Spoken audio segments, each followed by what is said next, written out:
The second aircraft, together with the Camel, the SE-5, was the most famous British scout aircraft of the Great War. It was unquestionably the best designs of the Royal Aircraft Factory.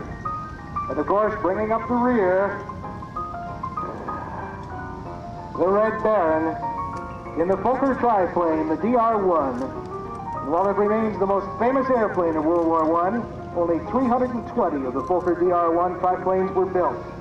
None survive, but replicas like this do. And we'll see how they flew in just a few moments once they get airborne in very short order. They go in very short order. And the Royal Aircraft Factory SE-5A, the great war unleashed. The Fokker DR-1 triplane flown by Keith Van.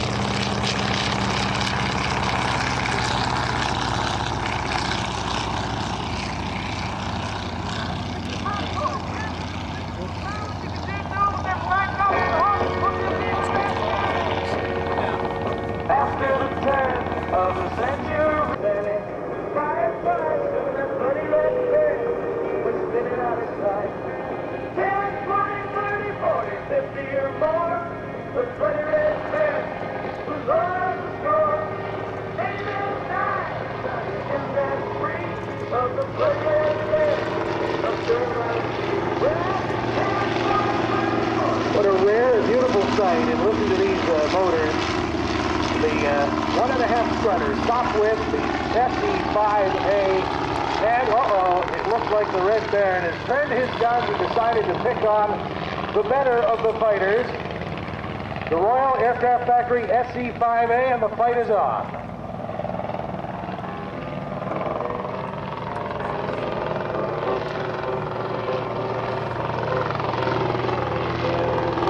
The SE-5A was just as easy to handle as the Camel, but difficult. In situations like this, looking back over the left shoulder, in that open cockpit to see where the enemy was, having inherited many of the automatic stability characteristics of the other factory products, though made it a little bit easier. Whilst the Camel can claim more in the leading British aviation for the majority of their victories while flying this type, by October 1918, over 2,900 SE-5As have been delivered.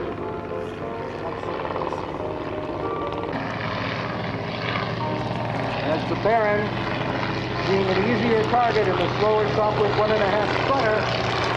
It has second thought, but now has the SE-5A on its tail.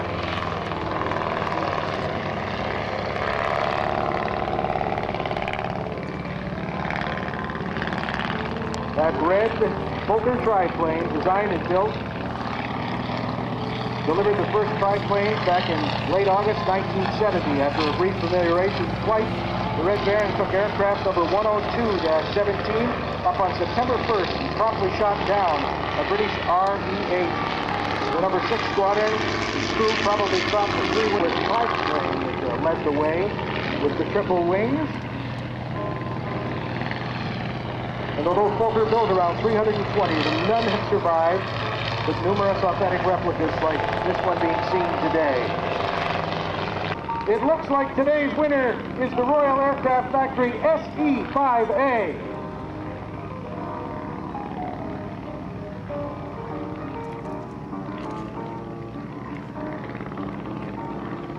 Smoking bed. The plane will be recovered safe and sound despite the smoke. And a nice chance for you to again wave as the pilots fly by. And on to recovery here. A little busy right now, making sure everything's back down. You can see him working the rudder pedals, but now he'll be looking right about now. And you can get Jay Sandberg on, of course, the Fokker triplane as the SE-5A. Today's Victor flies overhead, 1.5 strutter, prepares to land. Give him a huge wave, folks. Give him a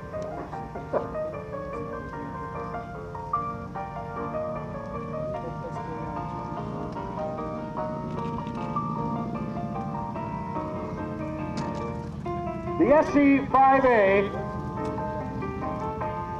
Earl Smith at the controls. Give him a huge wave, folks, as he comes on by. And by the way, the right side of the airport, I see it's really packed in over on the left. Marshall, you won't be able to cross right now as we taxi the aircraft in, but you You are more than welcome to join us on this side of the display. And there's the beautiful SE5. And now the soft width, of course, with Mike Smith at the controls. The 1.5 strutter is down, and they will taxi in together.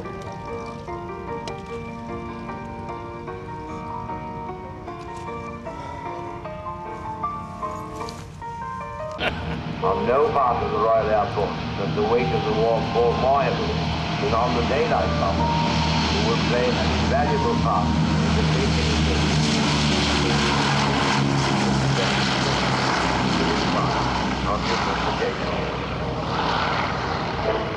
the B-17 Memphis Belle, ladies and gentlemen.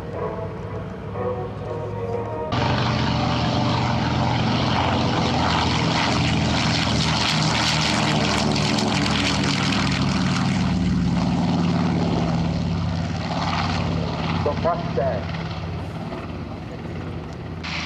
To the daylight bombers.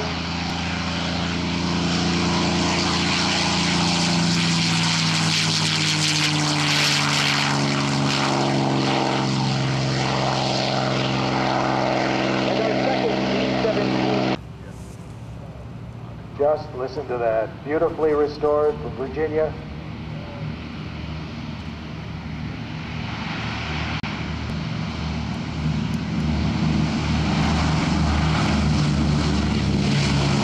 Robert Hill and Blue and the Atlantic and the controls. Be so careful with that priceless piece of flying history. Gary Pascoe, Austin Wadsworth flying the Boeing B-17 Memphis Belle.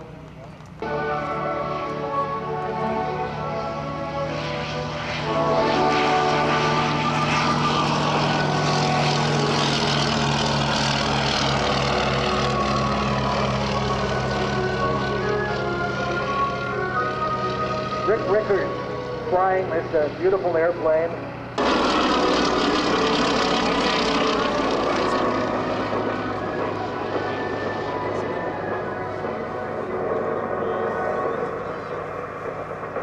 The B-25 and the little friend Mustang.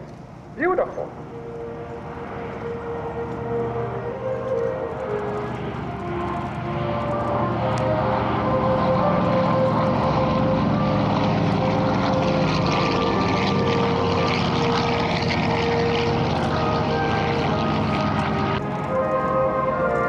The B-17.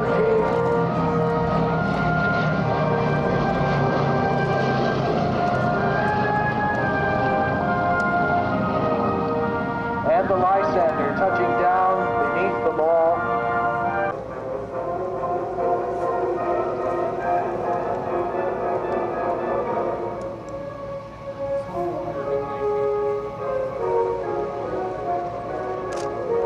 Very carefully now. Setting the Memphis Belle back down on the ground. Gary Pascoe, Austin Wadsworth, and tail draggers. And that is a handful of airplane. No computer assistance up in the cockpit by any means.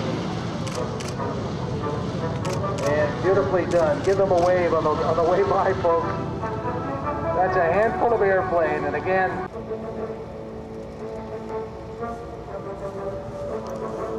and now Chucky, the B-17.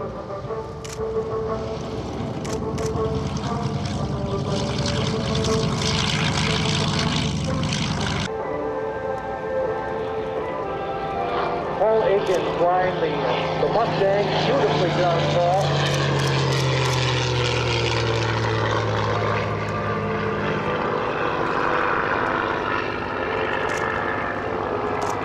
Look at that.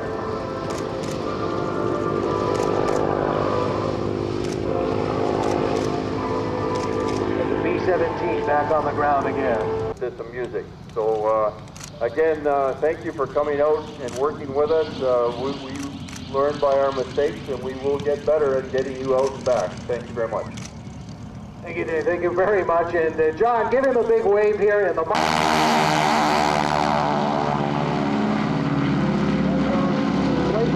right into the air. Supersonic speed. It makes that unique.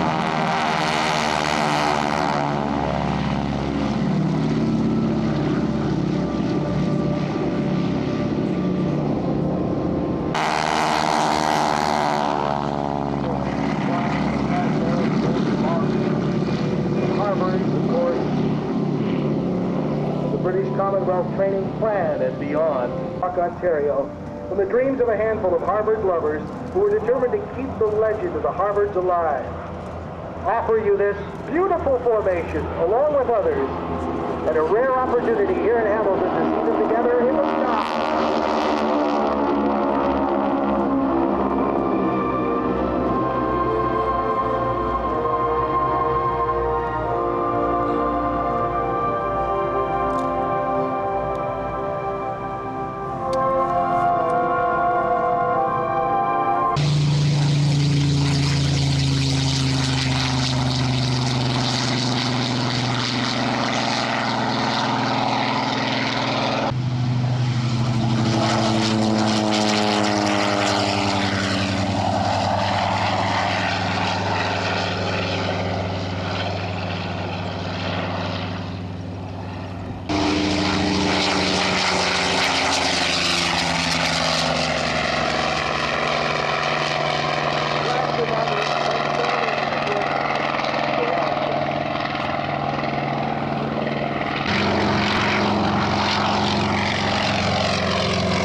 Yesterday,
well done, Mike. Give them a wave, folks. Go Navy, 1943.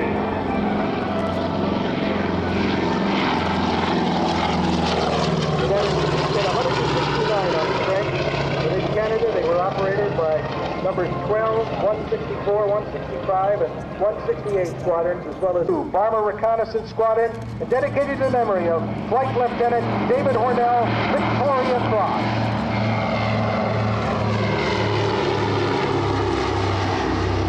He was awarded the Cross, of course, posthumously on the 24th of June, 1944. He and his crew bombed and sank the U-boat. Sadly, the Germans shot down the Canso. Hornell and his crew spent more than 20 hours of